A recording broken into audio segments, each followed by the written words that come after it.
If you haven't been keeping up with the collective shout, FIASCO, go watch Chibi Reviews, Moist Critical, Asmongold, all those guys. Just go watch that.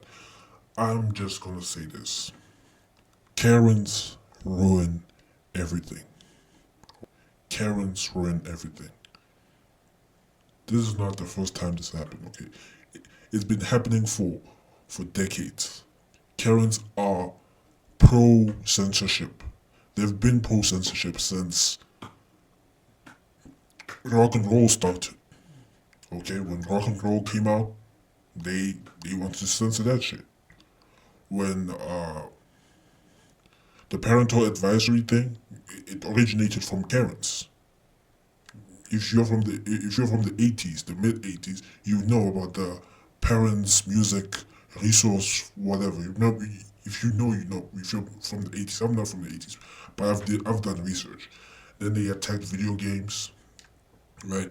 They've attacked video games like Mortal Kombat. That's why Mortal Kombat is the most controversial video game franchise. It was brutal, it was violent, gruesome, and Karens and soccer moms were livid. They were like, little Timmy cannot play this game. It's too much. Even though there's a rating on the game, it's rated M or 18, right?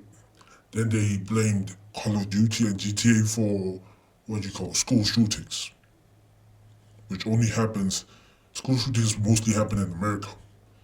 America's the only place where kids can have their hands on a modified AR-15. That's crazy. Here in other countries, kids they can't even get their hands on a pistol. Okay, they censored YouTube. Back then, YouTube was more edgy. That's why you had content creators like Filthy Frank, right? Let me just say this. Karens ruin everything. They ruin everything. Okay? These people don't have a life. They don't have a life. My only question is, how do they have connections with these big people?